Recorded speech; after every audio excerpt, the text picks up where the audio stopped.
आज हम चंद्रमा की सतह पर पानी की खोज करने जा रहे हैं, लेकिन हमारे देश में बाढ़ नियंत्रण को लेकर सरकारें और नेता अब तक कुछ नहीं कर पाए हैं। नीचे अगर जमीन पर आप देखेंगे तो पूरा देश पानी में ही फंसा हुआ है, जबकि हम चंद्रमा पर पानी की खोज करने के लिए जा रहे हैं। अगर आप देश की राजधानी दिल्ली को देखेंगे तो दिल्ली में यमुना नदी के आसपास के तमाम निचले इलाके आपको बाढ़ के पानी में डूबे हुए दिखाई देंगे। आज से 15 दिन पहले दिल्ली में जो यमुना नदी सूख कर काफी सिकुड़ गई थी, अब उस यमुना नदी का जलस्तर सारे रिकॉर्ड तोड़ चुका है। 10 जुलाई को इसने खतरे के निशान को पार किया था और तब से लेकर आज शाम 5 बजे तक यमुना नदी का जलस्तर 208.65 मीटर तक पहुंच चुका है और इसकी वजह से दिल्ली में यमुना नदी से जो इलाके लगे हुए हैं वहां बाढ़ का पानी प्रवेश कर गया है। जैसे ये तस्वीरें दिल्ली के उस बायोडायवर्सिटी पार्क की हैं जहां इसी साल मार्च के महीने में G20 की एक बैठक हुई थी, लेकिन अब इस पार्क का नामो निशान मिट चुका है और यहां सिर्फ बाढ़ का पानी नजर आ रहा है और यह स्थिति सिर्फ एक इलाके तक सीमित नहीं है। दिल्ली में वजीराबाद से ओखला बैराज तक यमुना नदी की कुल लंबाई 22 किलोमीटर है और अनुमान है कि इतने इलाके में यमुना नदी के आसपास दिल्ली के 30 से 35 लाख लोग रहते हैं और अब इन तमाम लोगों पर बाढ़ का खतरा मंडरा रहा है और इस समय पूरी दुनिया दिल्ली की इन तस्वीरों को देख रही है और ये भी देख रही है कि भारत कहने को तो इतनी बड़ी महाशक्ति बनने का दावा करता है, लेकिन भारत की अपनी राजधानी दिल्ली बरसात को बर्दाश्त नहीं कर पाई। आज से सिर्फ 58 दिन बाद यानी 9 सितंबर को दिल्ली में G20 समिट का आयोजन होने वाला है, जिसमें अमेरिका, चीन, Russia, Britain, France, Canada, Germany, Italy, Japan, Saudi Arab, दक्षिण कोरिया और ऑस्ट्रेलिया समेत कई देशों के राष्ट्राध्यक्ष दिल्ली आएंगे और ये सारे नेता उस दिन दिल्ली के राजघाट पर भी जा सकते हैं, जो महात्मा गांधी का समाधि स्थल है। लेकिन आज राजघाट के आसपास का पूरा इलाका पानी में डूबा हुआ है। जो रिंग रोड दिल्ली को आपस में जोड़ती है, जिस कश्मीरी गेट बस अड्डे से दूसरे राज्यों की बस सेवाएं संचालित होती हैं और जिस ITO पर दिल्ली का सचिवालय है यानी दिल्ली की सरकार बैठती है, वो तमाम इलाके यमुना नदी में आई बाढ़ में डूब चुके हैं और बाढ़ का ये पानी अब लाल किले के आसपास भी सड़कों पर भर चुका है। दिल्ली में आई इस बाढ़ के दो प्रमुख कारण हैं। पहला है दिल्ली में सामान्य से ज्यादा बारिश होना और दूसरा कारण है हथनी कुंड बैराज से छोड़ा गया लाखों क्यूसेक पानी। दिल्ली में 1 जून से 11 जुलाई के बीच 268.4 मिलीमीटर बारिश हुई है, जो सामान्य से 130% ज्यादा है और इस भारी बारिश ने दिल्ली को बाढ़ के भंवर में फंसा दिया है। दूसरा कारण है हथनी कुंड बैराज से छोड़ा गया पानी। यह बैराज हरियाणा के यमुनानगर जिले में है, जहां से यमुना नदी का पानी उत्तराखंड से हरियाणा होते हुए दिल्ली पहुंचता है और इन दोनों ही राज्यों में इस बार जबरदस्त बारिश हुई है। उत्तराखंड में सामान्य से 18% और हरियाणा में सामान्य से 97% ज्यादा बारिश हुई है, जिसकी वजह से हथनी कुंड बैराज का जलस्तर खतरे के निशान को पार कर गया और इसकी वजह से इस बैराज का पानी यमुना नदी में छोड़ना पड़ा और यही पानी अब आकर दिल्ली को डुबो रहा है। सामान्य दिनों में इस बैराज से 352 क्यूसेक पानी यमुना नदी में डिस्चार्ज होता है, लेकिन अभी अलग अलग समय पर 1.5 से 3.5 लाख क्यूसेक पानी यमुना नदी में डिस्चार्ज किया गया है, जिसकी वजह से दिल्ली में यमुना नदी बहुत क्रोध में आ गई है और उसने पूरी दिल्ली को डुबो दिया है। अब यहां नोट करने वाली बात यह है कि हथनी कुंड बैराज से एक बार में 8 लाख क्यूसेक तक पानी यमुना नदी में डिस्चार्ज हो सकता है और इस बार अभी तक इसकी पीक नहीं आई है। अभी सबसे ज्यादा एक बार में 3,59,000 क्यूसेक पानी मंगलवार को यमुना नदी में छोड़ा गया था, लेकिन अब अगर ये अपने पीक पर भी पहुंच गया तो फिर आधी से ज्यादा दिल्ली बाढ़ के पानी में डूब जाएगी और अनुमान है कि तब इससे दिल्ली के 1 करोड़ लोग प्रभावित हो सकते हैं। अब चिंताजनक बात यह है कि दिल्ली में अगर इतनी खतरनाक बाढ़ आ गई तो लोगों को सुरक्षित जगहों पर शिफ्ट करने के लिए सुरक्षित जगह बचेंगी ही नहीं, क्योंकि पूरी दिल्ली पहले ही एक कमरे की तरह भरी हुई है जिसमें अब पैर रखने तक की जगह नहीं है। तो दो समस्याएं तो हमने आपको बताई कि एक तो दिल्ली में हथनीकुंड बैराज से पानी छोड़ दिया गया और दूसरा ज्यादा बारिश हुई है। लेकिन तीसरी वजह जो है, जो इन दोनों वजहों से सबसे ज्यादा बड़ी है, वो है दिल्ली का ड्रेनेज सिस्टम। दिल्ली में अलग अलग सरकारें आई, लेकिन कभी किसी सरकार ने यह नहीं सोचा कि दिल्ली में जब इस तरह का पानी भरेगा या दिल्ली में जब कभी ज्यादा बरसात हो गई तो हमारे ड्रेनेज की क्या व्यवस्था है, ये सारा पानी बरसात का आखिर कहां जाएगा। और इसीलिए अगर 1-2 दिन भी बरसात हो जाती है दिल्ली में तो पूरी दिल्ली पानी में डूब जाती है। और यह हाल सिर्फ दिल्ली का नहीं है, बाकी के शहरों में जो लोग रहते हैं उन्हें खुश होने की ज़रूरत नहीं है, क्योंकि आप किसी भी शहर में भारत के आज चले जाइए, मेट्रो शहर में चले जाइए, छोटे शहर में चले जाइए, हर शहर का यही हाल है। अगर पानी बरस गया 2-3 दिन तो फिर वो शहर पानी में डूब जाता है। आपने ये तस्वीरें सिर्फ दिल्ली की नहीं, बेंगलुरु की देखी होंगी, चेन्नई की देखी होंगी, मुंबई की देखी होंगी। और ये वो क्षेत्र है यानी ड्रेनेज सिस्टम का जिस पर हमारी किसी सरकार ने कभी कोई ध्यान दिया ही नहीं, और हमारे देश के लोगों को ड्रेनेज सिस्टम के बारे में कोई जानकारी है नहीं। अब देखिए दिल्ली में कैसे इस पर पॉलिटिक्स होती है। तो हमारे नेता पॉलिटिक्स करना तो जानते हैं, लेकिन ये नहीं जानते कि इस पानी का करना क्या है। ये नहीं जानते कि शहर में, राज्य में, देश में अच्छी ड्रेनेज की व्यवस्था कैसे हो सकती है। ये सोचने के लिए हमारे नेताओं के पास फुर्सत नहीं है। दिल्ली के मुख्यमंत्री अरविंद केजरीवाल इस बात को शायद समझ चुके हैं, इसलिए उन्होंने विक्टिम कार्ड खेलने का जो सिलसिला है वो शुरू कर दिया है। एक बार फिर उन्होंने अपनी जेब से विक्टिम कार्ड निकाल लिया है। ये वाला विक्टिम कार्ड जो मैं भी अपनी जेब में लेकर आया हूं, यही विक्टिम कार्ड अरविंद केजरीवाल इस समय खेल रहे हैं। कैसे खेल रहे हैं? इस चिट्ठी के जरिए। देखिए, ये वो विक्टिम कार्ड है। ये मैं हमेशा अपने साथ रखता हूं क्योंकि ये एक बहुत बड़ा हथियार है अपनी जिम्मेदारी से बचने का। अरविंद केजरीवाल का कहना है कि यह बाढ़ हरियाणा सरकार की वजह से आई है, क्योंकि हरियाणा सरकार हथनीकुंड बैराज का पानी यमुना नदी में छोड़ रही है। और इस विषय को लेकर उन्होंने भारत के गृह मंत्री अमित शाह को चिट्ठी लिखी है, जिसमें उन्होंने कहा है कि आप हरियाणा की सरकार को कहिए कि वो अब और ज्यादा पानी ना छोड़े हथनीकुंड बैराज में, क्योंकि उसी की वजह से हम यहां दिल्ली में डूब रहे हैं। तो राजनीति यह है कि हरियाणा में है बीजेपी की सरकार, दिल्ली में है आम आदमी पार्टी की सरकार। अब अरविंद केजरीवाल को ऐसा लगता है कि हरियाणा की बीजेपी की सरकार उनके साथ राजनीति कर रही है और जानबूझकर हथनीकुंड बैराज में वो पानी छोड़ रही है। इसलिए उन्होंने ये चिट्ठी होम मिनिस्टर अमित शाह को लिखी है और अपने आप को उन्होंने विक्टिम बताया है। लेकिन सच यह है कि हथनीकुंड बैराज कोई स्टोरेज डैम नहीं है जहां पानी को रोक कर रखा जा सके। यह सिर्फ एक डाइवर्जन स्ट्रक्चर है जहां से पानी को अलग अलग दिशा में छोड़ा जा सकता है, और अभी वही किया जा रहा है। लेकिन दिल्ली के मुख्यमंत्री ने इसमें राजनीति का आरोप लगाकर एक तरह से कह दिया है कि दिल्ली में यह बाढ़ हरियाणा में बीजेपी की सरकार की वजह से हो रही है। हालांकि बड़ी बात यह है कि ये जो सारे मामले होते हैं, हथनीकुंड बैराज में कैसे पानी छोड़ा जा सकता है, उस बैराज से पहले पानी को स्टोर नहीं किया जा सकता, उसमें एक क्षमता ही नहीं है, ये सारी बातें अरविंद केजरीवाल जानते हैं। आपने तो देखा होगा, वो बार बार ये बात कहते हैं कि जो मुख्यमंत्री होना चाहिए, नेता होना चाहिए, प्रधानमंत्री होना चाहिए, वो पढ़ा लिखा होना चाहिए, उसे सारे विषयों की जानकारी होनी चाहिए, उसे साइंस की जानकारी होनी चाहिए, इंजीनियरिंग की जानकारी होनी चाहिए, सब चीज़ों की जानकारी उसे होनी चाहिए, पढ़ा लिखा नेता होना चाहिए। अब यह सवाल यह है कि अरविंद केजरीवाल तो खुद IIT से पढ़े हैं, इतने बड़े इंजीनियर हैं, IIT जैसी संस्था से पढ़कर निकले हैं, इतने वर्ष हो गए उन्हें दिल्ली की सरकार चलाते चलाते। IIT की पढ़ाई क्या उनके इस काम नहीं आई कि वो दिल्ली की जनता को बाढ़ से बचाने का कोई तरीका अपना सकें, दिल्ली में अच्छा ड्रेनेज सिस्टम बना सकें? या IIT की पढ़ाई उनके तब काम नहीं आई जब वो ये चिट्ठी में ये बात लिख रहे हैं कि हथनीकुंड बैराज से पानी ना छोड़ा जाए और इस बैराज में ही पानी को स्टोर कर लिया जाए, जबकि वो ये बात अच्छी तरह से जानते हैं कि इस बैराज में पानी को जमा करके नहीं रखा जा सकता।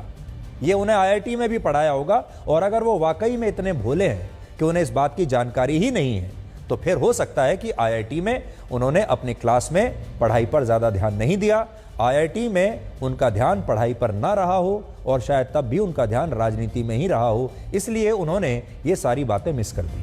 तो डिग्री तो उनके पास है, लेकिन वो ये नहीं समझ पा रहे कि इस बाढ़ का असली कारण क्या है। दिलचस्प बात यह है कि इससे पहले वर्ष 2013 में जब इसी तरह यमुना नदी में बाढ़ आई थी, पहले भी आई थी 2013 में, और तब भी दिल्ली के निचले इलाके ऐसे ही डूब गए थे। तब अरविंद केजरीवाल ने दिल्ली की तत्कालीन मुख्यमंत्री शीला दीक्षित को जिम्मेदार ठहराया था और कहा था कि वो सरकार में जब आएंगे, यानी जब उनकी सरकार बनेगी, जब वो मुख्यमंत्री बनेंगे तो दिल्ली को पेरिस बना देंगे। लेकिन इसके बाद दिल्ली पेरिस तो नहीं बनी, लेकिन आज पानी पानी जरूर हो गई है।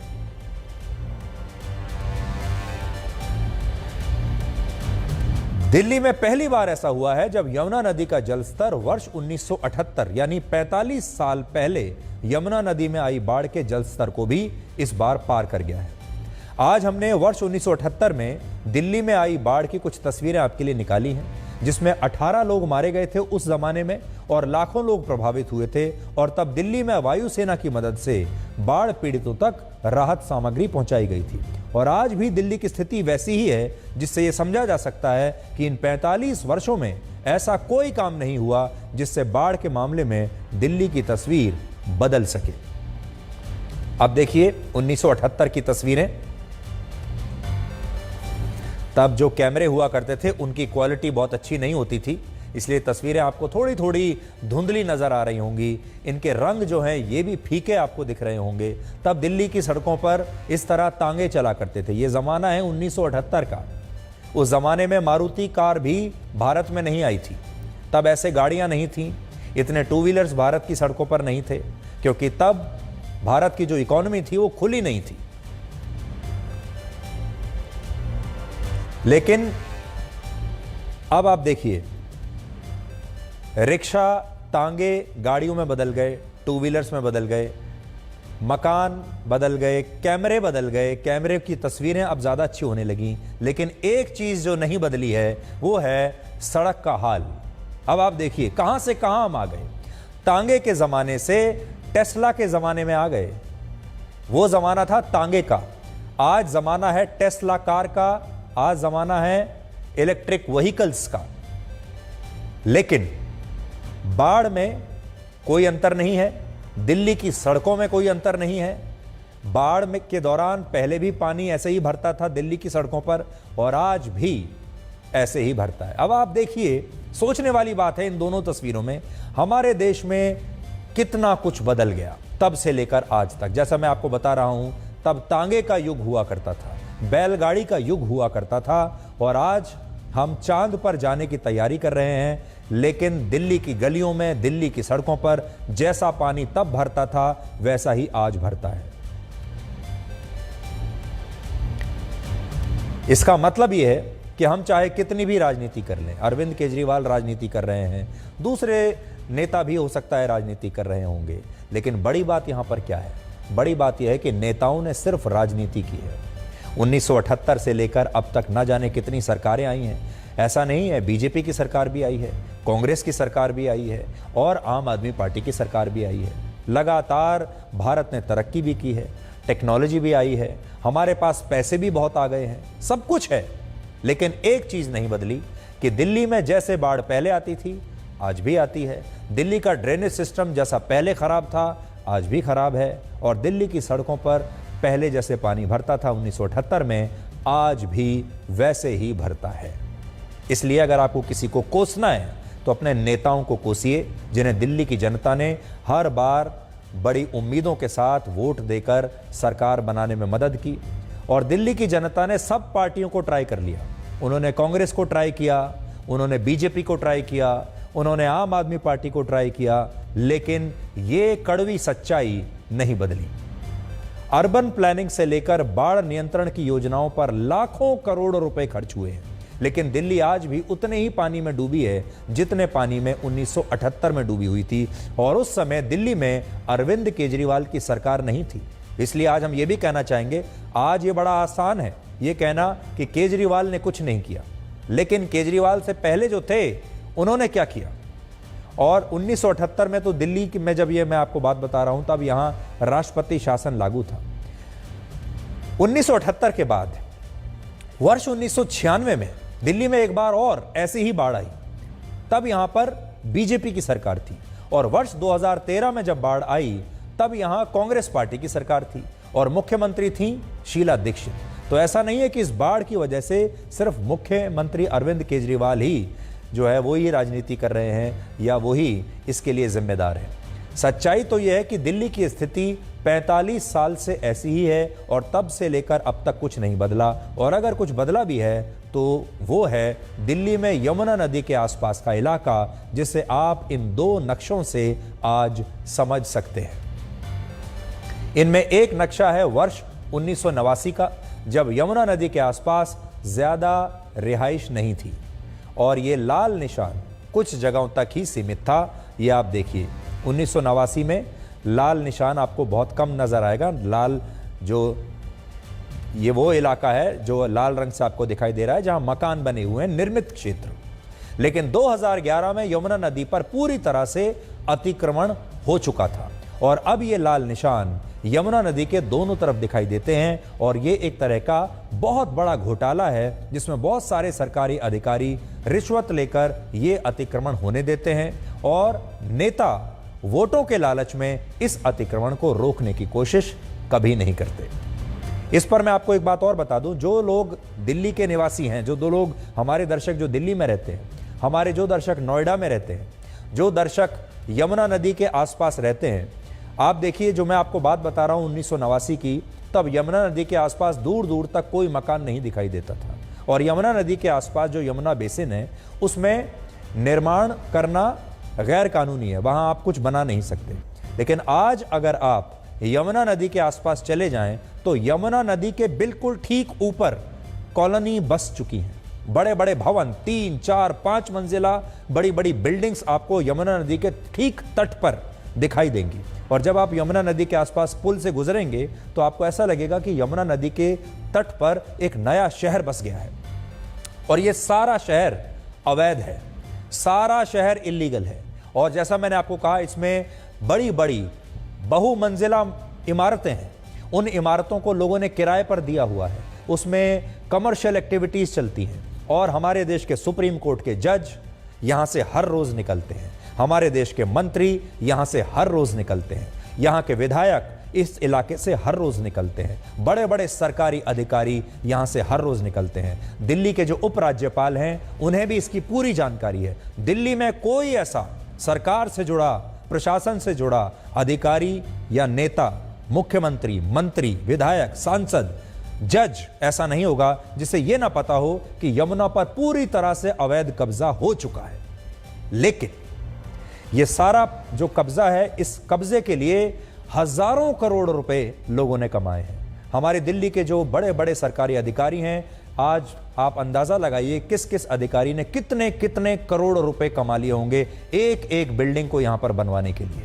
और यह पैसा नेताओं तक जाता है, बड़े अधिकारियों तक जाता है। नेताओं को इसमें डबल फायदा होता है। एक तो वो रिश्वत का पैसा कमाते हैं, हर बिल्डिंग पर उन्हें अलग पैसा मिलता है। दूसरा, इस बिल्डिंग के जरिए जो लोग यहां रहते हैं उनके वोट भी मिलते हैं। तो नेता क्या करते हैं, पहले अवैध बिल्डिंग बनवाते हैं, उसका पैसा लेते हैं, उसके बाद उन अवैध बिल्डिंग्स में अवैध लोग रहते हैं आकर। बाहर से कोई भी आ सकता है, बांग्लादेश से भी आ सकता है, नेपाल से भी आ सकता है और आजकल तो पाकिस्तान से भी आ सकता है। फिर उन लोगों का अवैध राशन कार्ड बनवाया जाता है, अवैध आधार कार्ड बनवाया जाता है, अवैध आईडी कार्ड, वोटर कार्ड बनवाया जाता है ताकि ये लोग वोट डाल सकें। और फिर यह सुनिश्चित किया जाता है कि चुनाव में ये सारे अवैध लोग जो अवैध मकानों में रहते हैं, ये उन नेताओं को वोट डालें।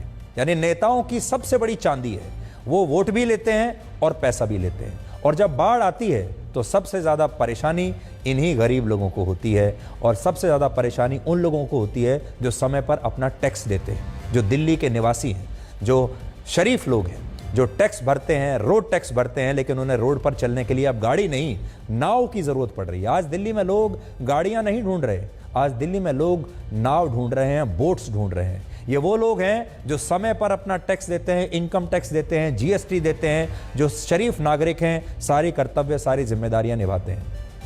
अब आप यमुना के आसपास हजारों लोग ऐसे हैं जिन्हें आज यहां से हटाना पड़ा है, विस्थापित करना पड़ा है। इसके लिए आप किसको दोषी देंगे? इन लोगों को जो ये जानते हुए भी अवैध इलाकों में यमुना के किनारे पर बैठे हुए थे क्योंकि और ये जानते थे कि ये इलाका डूबने वाला है, या उन लोगों को जिन्होंने ये सब होने दिया और इन लोगों को इस्तेमाल किया? आज हमने 1978 के बाढ़ पीड़ितों से बात की और इन लोगों का कहना है कि दिल्ली में तब से लेकर आज तक ऐसा कोई काम नहीं हुआ जो बाढ़ नियंत्रण की स्थिति में जरा सा भी सुधार ला पाए। अब देखिए 1978 की बाढ़ जिन्होंने देखी है वो क्या बताते हैं आपको। 1978 में मैं याद है मुझे कि यहाँ फ्लड की बात हुई थी बहुत। यहाँ हमारे कोई रिलेटिव रहते थे तो मुझे पता लगा कि फ्लड है, तो मैं अपनी मदर के साथ 3-4 दिन बाद आई थी सिचुएशन देखने, क्योंकि वो बोल रहे थे हमारा घर बुरी हालत में है। फर्स्ट फ्लोर उनकी बहुत डैमेज हो गई थी, सारी जितनी भी उनकी एक्सेसरीज थी सब कुछ बेकार हो गई थी, टीवी वगैरह सब कुछ। तो मैं उनके साथ आई थी तो बहुत बुरी कंडीशन थी उनके घर की। पानी तो उस टाइम भी जीपीओ है ना, ये भरा हुआ था क्योंकि हमने यहाँ से सारी गाय ले जाकर जीपीओ पे बांधी थी, गाय और भैंस। तो पानी तो उस टाइम भी ऐसे ही भरा हुआ था। और ये रिंग रोड उस समय था? ये रिंग रोड भी उस टाइम का, मगर ये सारा ज्यादा हो गया ना चौड़ा। पहले ये छोटा था, अब ये बहुत चौड़ा हो गया है।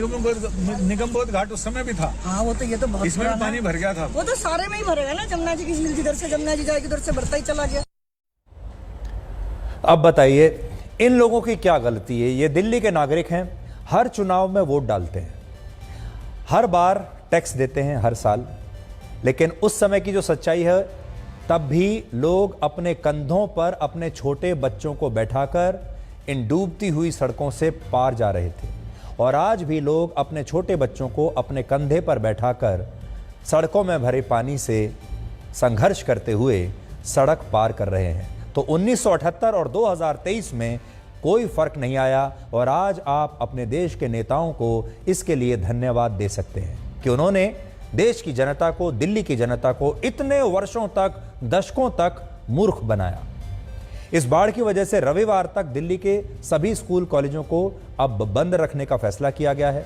हरियाणा, हिमाचल प्रदेश, चंडीगढ़, जम्मू कश्मीर और उत्तराखंड से दिल्ली के बीच जो इंटरस्टेट बसें चलती हैं, अब उनका जो टर्मिनेटिंग पॉइंट है वो कुछ दिन के लिए कश्मीरी गेट बस अड्डा बंद कर दिया गया है और इसकी जगह ये बसें दिल्ली हरियाणा के सिंघू बॉर्डर से चलेंगी।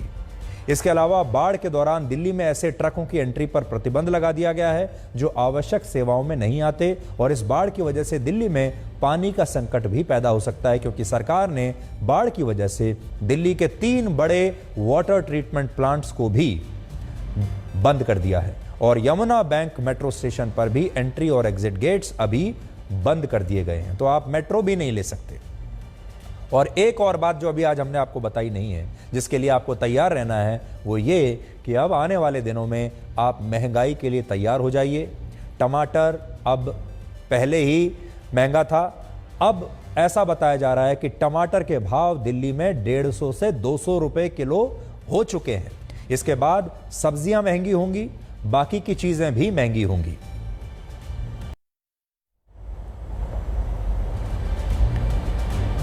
तो 1978 से लेकर 2023 में तो कोई बदलाव नहीं आया। टेक्नोलॉजी बदल गई, गाड़ियां बदल गई, आपकी तनख्वाह बदल गई, आपके टीवी बदल गए, मोबाइल फ़ोन अब आपके हाथ में आ गए, इंटरनेट आ गया, फेसबुक आ गया।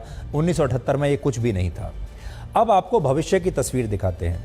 भविष्य में अगर आप दिल्ली, मुंबई, चेन्नई, बेंगलुरु जैसे शहरों में रहते हैं तो अब आपको कारों की बजाय इस तरह की गाड़ियों की आवश्यकता पड़ेगी।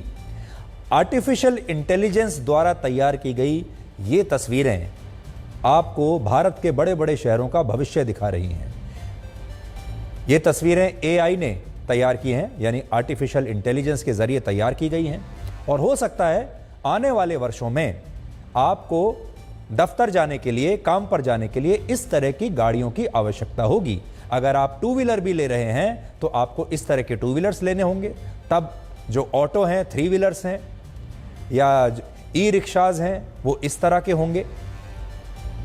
जो आप जिस बाइक या स्कूटी पर जाते हैं वो इस तरह से चलेगी, जो आपकी तस्वीरों जो आप अपनी स्क्रीन पर देख रहे हैं। इसलिए अब तैयार हो जाइए।